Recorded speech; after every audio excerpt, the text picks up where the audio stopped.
guys, for today's video ay samahan nyo ako mag-bag grade. Dahil nga day off ko ngayon, aayusin natin yung laman ng bag ko. Ay, ayos ng bag. Kasi nga day off natin, ayan.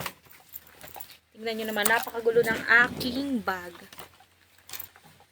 Unang laman ng ating bag ay si Hickory Sunscreen. Ito yung ginagamit ko sa aking face para mapanatili kong baby face at mag-glass skin ng ating skin. Pangalawa ay ito yung ginagamit kong pabango.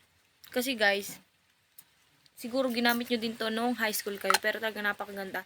Napakabango pala niya. Hindi napakaganda. Hanggang para sa akin napakabango pa rin niya. And hairnet. Ito yung hairnet na ginagamit natin kapag tayo ay nasa store ng Jollibee. Ayan o. Diba?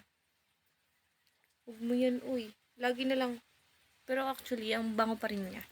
Kahit laging pawisan. And ito yung aming ginagamit kapag papasok kami sa store. Kasi kailangan nakalagay yung dala naming mga gamit, yung cellphone, yung aming mga cash na dala. Isusulat namin, tapos chinecheck ng guard. Bimpo towel. Kailangan natin yan kasi pag nagdadrive tayo ng motor, kailangan natin, di ba? Hindi yan mabaho, mabango pa rin yan. Shades. Ito talaga yung aking kailangan sa araw-araw kasi nga, madaming gamo-gamo sa daan kapag nagdadrive ako pababa. Diba? Ang angas tingnan. And my father, Youngs. Batang-bata, naka-Youngs. Actually, wala na siyang laman. At dalawa yung ating lip tint. Ito kasi yung aking ginagamit kapag hindi pa ako nagbe-brake. At pag magbe-brake na ako, naka-brake na ako, ito naman. Ito kasi color orange, tas ito yung red. Yan, tatry natin yung color orange natin. O, diba? Pak, shiny siya. Andyan lang yun sa aking showcase. Tingnan nyo na lang. Mura lang to, 59 pesos lang to dyan. Next naman natin is, ano ba yan? Ito yung, andito pa rin yung dati kong lip tint. Pero wala na tong laman. Dito ko lang dito sa TikTok nabili. Maganda din tong gamitin eh. Medyo brown lang siya. Pero bet ko talaga yung orange na ginagamit ko. Like this. Tapos ito minsan, napagkamaling ko siyang lip tint. Pero hindi siya lip tint eh. Kasi tingnan nyo ang bango niya. Ito yung ginagamit ko din na pabango.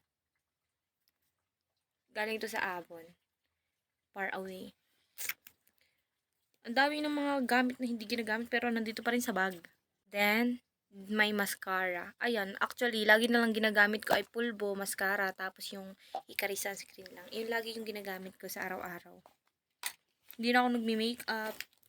Then, oh, MG, huwag nyo na itong tingnan kasi may underwear. Kailangan kasi natin lagi ng araw-araw na may dala kang ganyan kasi mahirap yung wala kang dala. For emergency ba? May bariya, pambayad doon sa tagalabas ng ating motor. Tapos ballpen. Kailangan talaga natin ng ballpen doon kasi nga as a counter, kailangan lagi ng may ballpen. My last. Ito na. My ID and my wallet. Ayan, actually, wala din namang laman yung wallet natin. Tapos yung ating ID no, tayo ay high school. Ayan. Kala mong ganda, diba? So, ayun, wala na. Wala na. Bali, yung toothbrush, tinatanggal ko siya pag umuwi na ako eh. Bali, ayan guys. Ayan yung ating mga kalat-kalat na gamit sa pagpasok sa Jollibee. Kaya kayo magtataka kung bakit napakadumi lagi niyan. Yun lang for today's video. Bye!